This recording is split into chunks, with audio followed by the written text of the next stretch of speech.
নমস্কার, আমি সুমন বসু রায় রয়েছি খবরের ময়নাতদন্তে।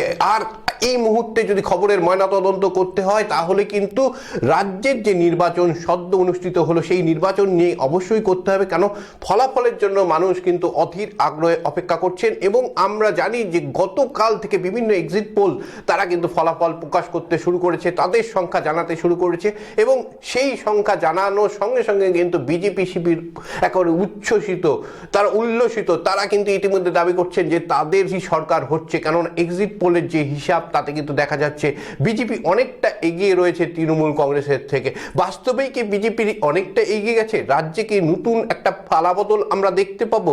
রাজ্যে কি বিজেপি সরকার প্রতিষ্ঠিত হবে? তাহলে কি হবে তৃণমূল সরকারের?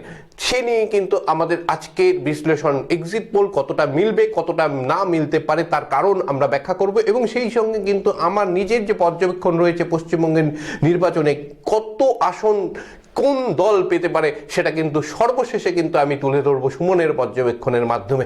এখন আসুন, আমরা যে সার্ভেগুলি হয়েছে তাতে কিন্তু দেখা যাচ্ছে যে একাধিক সার্ভে বিজেপিকে কিন্তু এগিয়ে রাখছে। বেশিরভাগ সার্ভে যেহেতু বিজেপিকে এগিয়ে রাখছে, স্বাভাবিকভাবে বিজেপি শিবির উল্লসিত থাকবে, উচ্ছ্বসিত থাকবে, এটাই কিন্তু স্বাভাবিক। কিন্তু আমি প্রথম থেকে বলেছিলাম যে 1 কোটি নাম বাদ গেলেও কিন্তু পশ্চিমবঙ্গে তৃণমূল কংগ্রেস সরকার গঠন করবে। আজকেও কিন্তু আমি সেই কথা কিন্তু পুনরাবৃত্তি করছি, কারণ 91 লক্ষ কিন্তু নাম বাদ গিয়েছে। এবং আমরা যদি দেখি তাহলে দেখতে পাবো যে এবারের যে নির্বাচন সেই নির্বাচনে কিন্তু এই এসআইআর ইস্যু একটা বড় ইস্যু হয়ে গিয়েছে। অন্য যে ইস্যুগুলি ছিল অর্থাৎ দুর্নীতি ইস্যু, গত 5 বছর ধরে কিন্তু আমরা দেখেছি বিভিন্ন ধরনের ঘটনাক্রম, কখনো খাদ্য কেলেঙ্কারি, কখনো স্বাস্থ্যের সংক্রান্ত বিভিন্ন ধরনের ঘটনাক্রম এবং সেই সঙ্গে তো শিক্ষা দুর্নীতি অভিযোগ রয়েছে। একাধিক কিন্তু গ্রেপ্তার বরণ হয়েছেন বিভিন্ন নেতা কর্মী, এমনকি তৃণমূলের তাবড়ো নেতা তাদেরা। এবং তারপরেও কি বিজেপি তৃণমূল কংগ্রেসকে ব্যাকফুটে ফেলতে পারবে কি পারবে না সেই নিয়ে যখন চর্চা চলছে, তখন কিন্তু দেখা গেছে বিগত কয়েক মাস ধরে শুধুমাত্র চর্চায় ছিল এসআইআর। এবং এই এসআইআর ইস্যুতে এমনভাবে কিন্তু প্রচার হয়েছে দুই পক্ষ থেকে, অর্থাৎ বিজেপির পক্ষ থেকে যেমন প্রচার হয়েছে সেটা কিন্তু একটা নেগেটিভ একটা ইম্প্যাক্ট কিন্তু লক্ষ্য করা গিয়েছে। এবং তৃণমূল কংগ্রেস বারবার করে বলেছে যে বিজেপি বৈধ ভোটারদের নাম কিন্তু কাটবার জন্য চেষ্টা করছে। এবং পরবর্তী সময় দেখা গেছে যারা পরিযায়ী শ্রমিক বিভিন্ন রাজ্যে রয়েছেন তাদের মধ্যেও কিন্তু একটা ভয়ের বাতাবরণ তৈরি হয়েছে, তাদের মধ্যে মানসিকতা তৈরি হয়েছে, না এবার নির্বাচনে আমাদেরকে ভোটদান করতেই হবে, না হলে কিন্তু যে কোনো সময় আমরা কিন্তু ভোটার হয়ে যেতে পারবো। সুতরাং তারাও কিন্তু দলে দলে দেখা গেছে এবার এসেছেন। প্রথম পর্যায়ে যত না আমরা দেখেছি পরিযায়ী শ্রমিক এসেছেন, দ্বিতীয় দফাতেও কিন্তু সেভাবেই পরিযায়ী শ্রমিক তারা কিন্তু বাংলায় এসেছেন, ভোটদান করেছেন এবং তাদের ভোট কিন্তু এবার অত্যন্ত গুরুত্বপূর্ণ একটা ভূমিকা নিচ্ছে।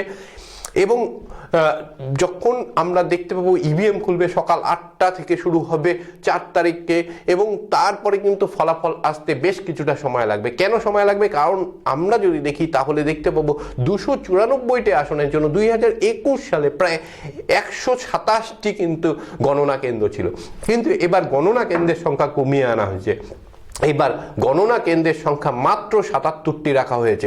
অর্থাৎ আমরা যদি দেখি যে গণনা যে কেন্দ্র তার সংখ্যা কমে যাওয়ায় স্বাভাবিকভাবে ধীর গতিতে কিন্তু গণনা হবে।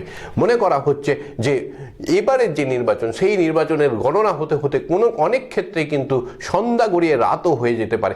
এবং আমরা যদি দেখি তাহলে দেখতে পাবো যে বিগত যে আমরা যদি দেখি 2021 সালে বিধানসভা নির্বাচন পশ্চিমবঙ্গে হয়েছিল, সেখানেও কিন্তু গণনা হতে বিলম্বিত হয়েছিল। বিভিন্ন প্রশ্ন উঠেছিল যে আসামে গণনা হয়ে যাচ্ছে, অন্য যে রাজ্যগুলি ছিল যেখানে 5 রাজ্যে সেবারও কিন্তু নির্বাচন ছিল সেখানে গণনা কিন্তু 11টা 12টার মধ্যে প্রকাশিত হয়ে যাচ্ছে, কিন্তু ফলাফল আসতে পশ্চিমবঙ্গেতে রাত হয়ে গিয়েছিল।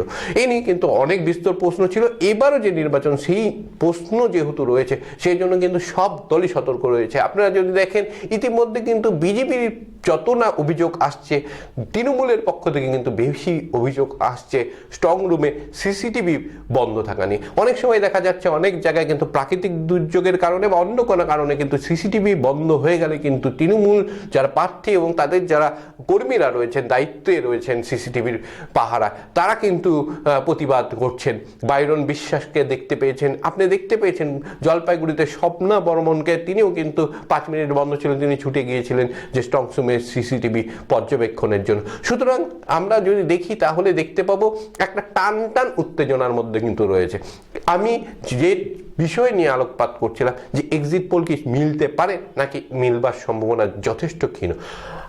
দেখেন, এক্সিট পোল যে করা হয় সেটা কিন্তু একটা বৈজ্ঞানিক পদ্ধতিতে করা হয়। সাধারণভাবে দেখা যায় যে এক্সিট পোল বেশিরভাগ ক্ষেত্রেই কিন্তু মিলে যায়, কিন্তু পশ্চিমবঙ্গের ক্ষেত্রে কিন্তু বারবার এর ব্যতিক্রম হয়েছে। এর একাধিক কিন্তু কারণ রয়েছে।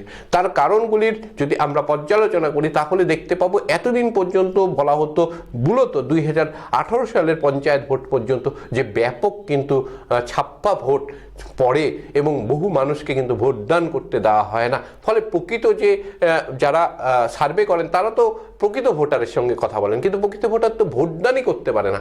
সুতরাং যে ফলাফল সেই ফলাফল মেলে না। 2021 সালে কিন্তু বলা হচ্ছিল যে অনেক যারা সার্ভে যারা করেন তারা কিন্তু দাবি করছিলেন যে তাদের ফলাফল নির্ভুল হবে, হয়তো 10টি আসনের এদিক ওদিক হতে পারে, কিন্তু বাস্তব ক্ষেত্রে দেখা গেছে তারাও কিন্তু বিপুলভাবে তাদের যে সার্ভে সেই সার্ভে কিন্তু মুখ থুবড়ে পড়েছে। তার কারণ ব্যাখ্যা করতে গিয়ে অনেকেই কিন্তু গণনা কারচুপির একটা অভিযোগ এসেছিল। এবং আমরা যদি দেখি 2022 সালের যে পৌরসভা নির্বাচন হয়েছিল সেখানেও কিন্তু অনেক ধরনের অভিযোগ এসেছিল এবং স্বাভাবিকভাবে কিন্তু সার্ভে যারা করেন তারা কিন্তু কিছুটা ব্যাকফুটে ছিলেন এবং তারা সার্ভে অনেক ক্ষেত্রে করেনি। পঞ্চায়েত নির্বাচনে তো সার্ভে করবার কোনো প্রশ্নই ওঠে না। এবং আমরা যদি দেখি তাহলে দেখতে পাবো 2000 লোকসভা নির্বাচনে যে সার্ভে ছিল সেটাও খানিকটা মিললে ছিল, কিন্তু তৃণমূল কংগ্রেস অপেক্ষাকৃত ভালো ফলাফল কিন্তু করেছিল। এবং 2026 সালে দেখা যাচ্ছে যে একাধিক সার্ভে কোম্পানি তারা কিন্তু সার্ভে করে বলছে যে বিজেপির বিপুল সংখ্যাগরিষ্ঠতা নিয়েই কিন্তু সরকারে আসবে।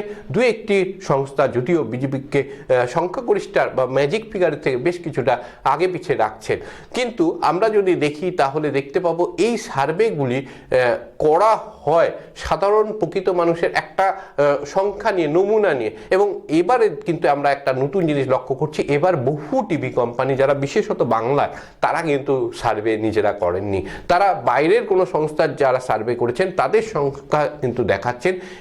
এখানে কিন্তু বলা হচ্ছে যে পশ্চিমবাংলায় কিন্তু সার্ভে সাধারণত মেলে না, সেই জন্যই কিন্তু বিভিন্ন কোম্পানি বা টিভি কোম্পানি তারা কিন্তু নিজেরা সার্ভে এবার করেননি বা তাদের সার্ভে কিন্তু তারা দেখাচ্ছেন না।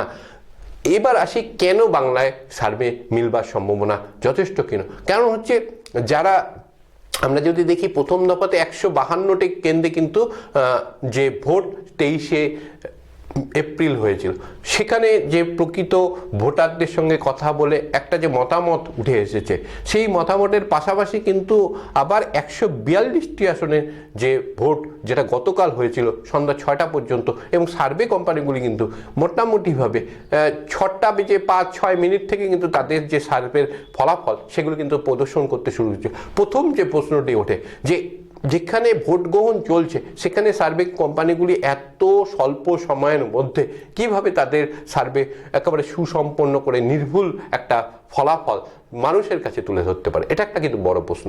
সেই সঙ্গে কিন্তু প্রশ্ন রয়েছে যে বহু সার্ভে কোম্পানি করতে গিয়ে তারা কিন্তু এবার সার্ভে তাদের প্রদর্শন বন্ধ রেখেছে পশ্চিমবঙ্গে। কেন বলছেন, এত মাত্রায় কিন্তু দেখা যাচ্ছে যে পরিযায়ী শ্রমিক এসেছে এবং তারা কিন্তু মুখে কুলু পেটে রেখেছেন। তারা কোন ফুলে ভোট দিচ্ছেন নাকি অন্য কোনো তাদের ভোটের একটা সিদ্ধান্ত রয়েছে সেটা কিন্তু তারা প্রকাশ্যে আনছেন না।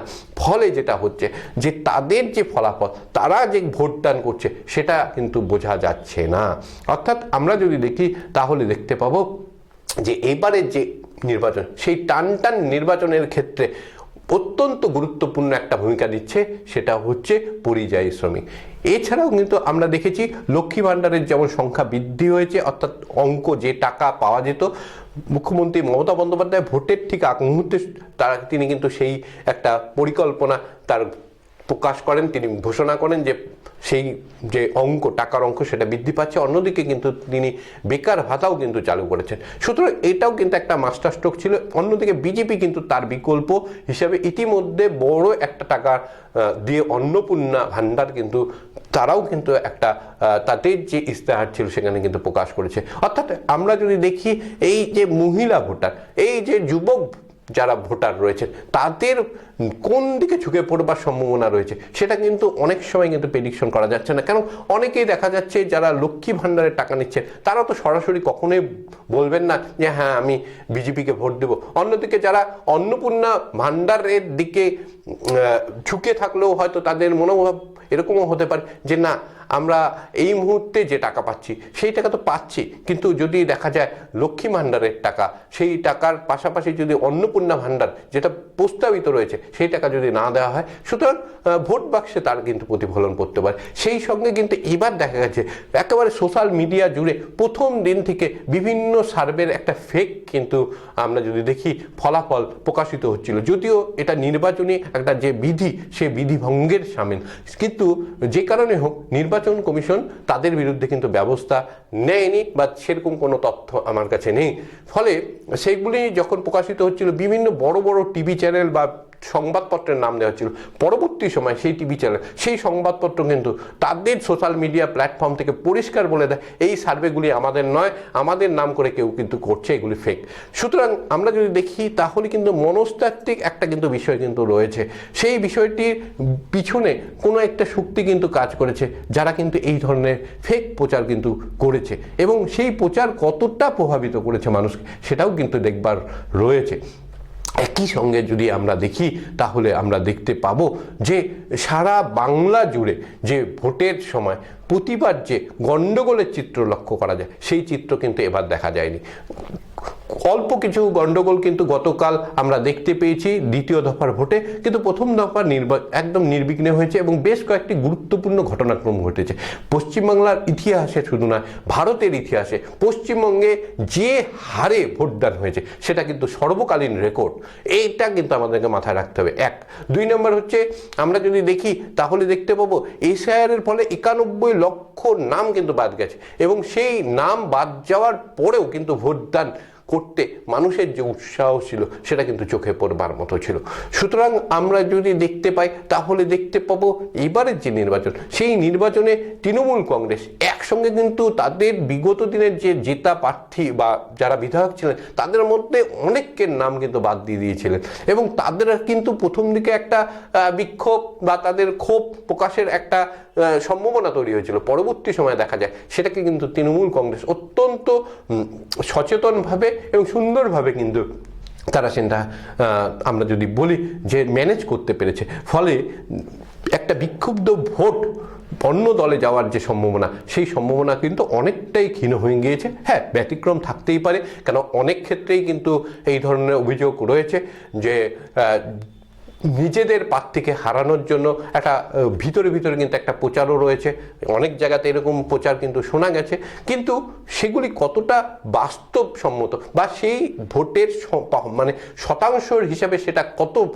সেটাও কিন্তু একটা বিচার্য বিষয় রয়েছে। সুতরাং আমরা যদি দেখি তাহলে দেখতে পাবো যে এবারের যে নির্বাচন সেই নির্বাচনে তৃণমূল কংগ্রেস প্রথম থেকে কিন্তু আমরা দেখতে পেয়েছি এসআইআর নিয়ে তারা কিন্তু তীব্রভাবে গলা ফাটিয়েছে। অন্যদিকে বিকল্প একটা শক্তি উঠে আসবার একটা সম্ভাবনা তৈরি হয়েছিল হুমায়ুন কবির, যিনি তৃণমূল কংগ্রেস ত্যাগ করে আমরা যদি দেখি তাহলে দেখতে পাবো তিনি ময়দানে উত্তীর্ণ হয়েছিলেন। মূলত সংখ্যালঘু ভোট তার কিন্তু একটা আমরা যদি বলি যে সেই শক্তিকে মূলধন করে তিনি কিন্তু ভোট যুদ্ধে উত্তীর্ণ হওয়ার চেষ্টা করছিলেন, কিন্তু একাধিক ভিডিও ভাইরাল হয়ে যাওয়ার পর তিনি যে জোট করতেছিলেন সেই জোট কিন্তু জমা বাঁধেনি। সুতরাং তিনি হয়তো মুর্শিদাবাদে দু একটি আসনে প্রভাব বিস্তার করলেও সারা বাংলায় কিন্তু তার প্রভাব কিন্তু লক্ষ্য করা যায়নি।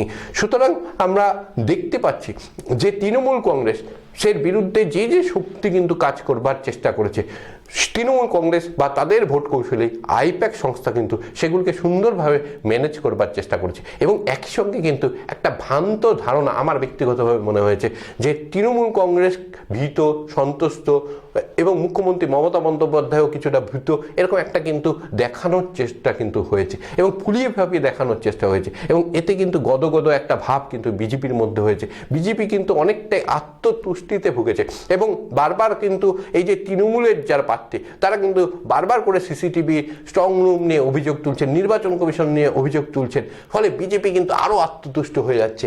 এই যে একটা ঘটনা, এই ঘটনার মাঝেও কিন্তু অনেক খেলা ঘটে থাকতে পারে।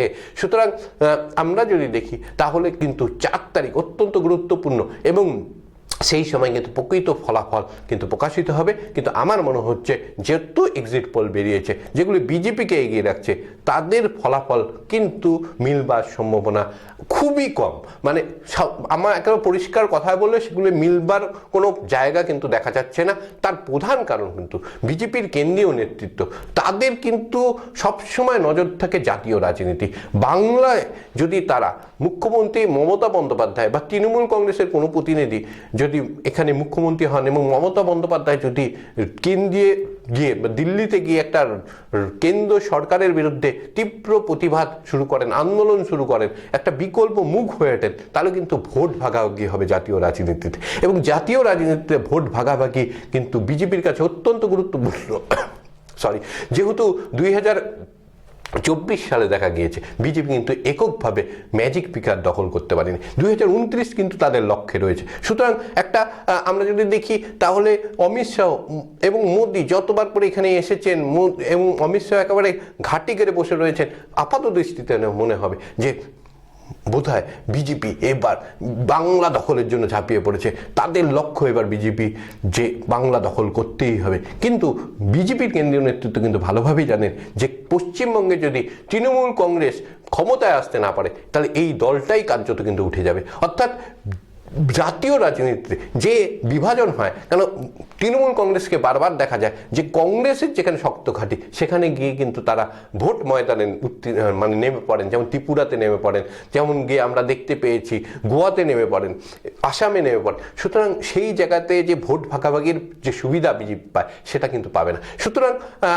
কতটা এই মোদি অমিত শাহর মধ্যে সৎ ইচ্ছা রয়েছে পশ্চিমবঙ্গ দখলের, সেটা নিয়ে কিন্তু বারবার প্রশ্ন উঠেছে। এবং আমার কিন্তু ব্যক্তিগতভাবে বারবার মনে হয়েছে যে তারা যে আন্দোলন বা তারা যে দেখাচ্ছেন যে একটা প্রতিদ্বন্দ্বিতা, সেটা কিন্তু লোক দেখানো একটা প্রতিদ্বন্দ্বিতা। এবং সেটা যদি হয় তাহলে কিন্তু তৃণমূল কংগ্রেস বিপুলভাবে এবারেও কিন্তু নির্বাচনে আসবে। এবং আমরা যদি দেখতে পাই তাহলে দেখতে পাবো যে আগামী 4 তারিখে তার কিন্তু একটা মানে আমরা প্রকাশ কিন্তু দেখতে পাবো। এবার আসবো সুমনের পর্যবেক্ষণ।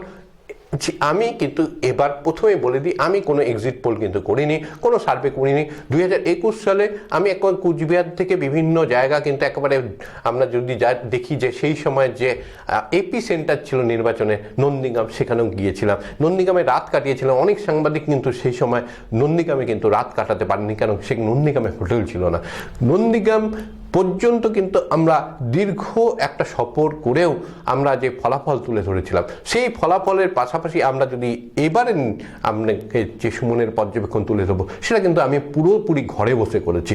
মানুষের মতামত অবশ্যই কিন্তু নিয়েছি এবং সেটা কারোর সঙ্গে যোগাযোগের মাধ্যমে, ফোন আলাপের মাধ্যমে বা বিভিন্ন তথ্য সংগ্রহের মাধ্যমে, বিভিন্ন যে ইস্যুগুলি রয়েছে সেগুলি বিশ্লেষণের মাধ্যমে। সুতরাং এটাকে এক্সিট পোল বলা যাবে না।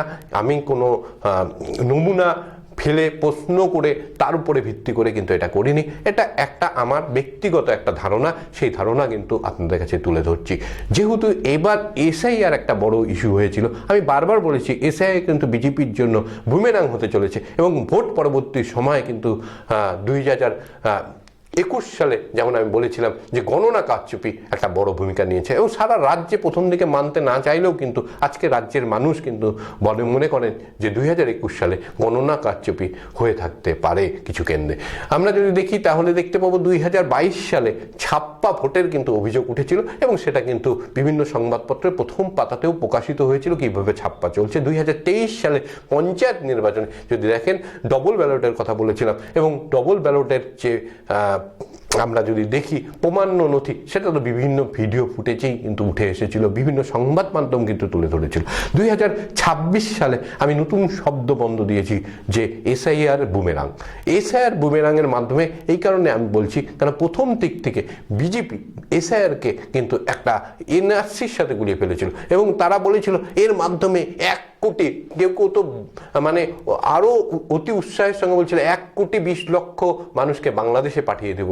এই যে ঘটনা, এটা কিন্তু বাংলার যে রাজনীতি, সেই রাজনীতিতে আলোড়ন ফেলে দিয়েছিল এবং তার পরবর্তী সময় কিন্তু দেখা গিয়েছে এসআইআর হয়েছে আমরা যদি দেখি 91 লক্ষণ শুধু নাম বাদ যায়নি, বহু মানুষকে কিন্তু ডাকা হয়েছিল এবং তারা হিয়ারিংয়ে গিয়ে অনেকেই কিন্তু আমরা দেখতে পেয়েছি যে সারাক্ষণ তাদের কিন্তু বসে থাকতে হয়েছিল এবং সর্বশেষে নথি দিয়ে ছেড়ে দেওয়া হয়েছিল এবং অনেকের নাম উঠেছে, অনেকের নাম ওঠেনি। যাদের ওঠেনি তাদের অনেক ধরনের সুযোগ কিন্তু দেওয়া হচ্ছে, যাতে তাদের পক্ষ নিয়ে যাদের নাম যাতে থাকে তার জন্য। কিন্তু আমরা দেখতে পেয়েছি 91 লক্ষ মানুষ কিন্তু তাদের হতে পারে তারা মৃত ভোটার, তাদের মধ্যে থাকতে পারে যে স্থানান্তরিত ভোটার এবং তাদের মধ্যে কিছু বৈধ ভোটারও থাকতে পারে। কিন্তু আমরা দেখতে পেয়েছি যে এই সংখ্যাটা কিন্তু একটা বিশাল সংখ্যা, সেই সঙ্গে যে সংখ্যা হিয়ারিংয়ে ডাকা হয়েছিল সেটাও কিন্তু বিশাল সংখ্যা। এবং এই যে একটা আতঙ্ক, তার মাধ্যমে কিন্তু আমরা যদি দেখি তাহলে কিন্তু দেখতে পাবো যে একটা কিন্তু পরিবেশ তৈরি হয়ে গিয়েছিল যে ভোট, আমরা যদি দেখি যে ভোটে এবার কিন্তু একটা বড় ইস্যু হতে চলেছে SIR, এবং এই SIR এর ফলে কিন্তু আমার মনে হচ্ছে যে বিজেপির বিপক্ষে কিন্তু এই SIR গিয়েছে এবং তার ফলাফলে তৃণমূল কংগ্রেস এবার গত বছর যে আসন তারা লাভ করেছিল তার থেকে বেশি আসন কিন্তু তারা পাবে। আমার হিসাবে তৃণমূল কংগ্রেস 226টি আসন বা তার আশপাশে কিন্তু থাকবে। অন্যদিকে বিজেপি গতবার 77টি আসন তারা দখল করতে সক্ষম হয়েছিল, এবার কিন্তু সেই আসন তারা পাচ্ছে না, তাদের আসন সংখ্যা কিছুটা কমবে এবং সেই আসন সংখ্যা তাদের মোটামুটিভাবে আমি যদি দেখি তাহলে দেখতে পাবো 63টির আশপাশে থাকতে পারে। গত বছর শুধুমাত্র ISF কিন্তু একটা আসন পেয়েছিল, কংগ্রেস, CPM বা নির্দল কেউ কিন্তু আসন পায়নি। এবার কিন্তু আমরা দেখতে পাচ্ছি যে কংগ্রেসের কিন্তু আসন পাওয়ার সম্ভাবনা রয়েছে, বামফ্রন্টেরও কিছুটা কিন্তু সুযোগ রয়েছে, 50-50 চান্স রয়েছে এবং অন্যান্য আসন কিন্তু পাবে। আমি ধরে নিচ্ছি সেই আসন সংখ্যা 5 বা তার আশপাশে কিন্তু থাকবে। আজকে খবরের ময়নাতদন্ত যেমন করলাম, সেই সঙ্গে কিন্তু সেখানে বিশ্লেষণ করলাম সুমনের পর্যবেক্ষণ, যার মাধ্যমে কিন্তু আমি বলছি যে তৃণমূল কংগ্রেস এবার কিন্তু তারা চতুর্থবারের জন্য সরকার গঠন করতে চলেছে এবং বিজেপি এবারও কিন্তু তারা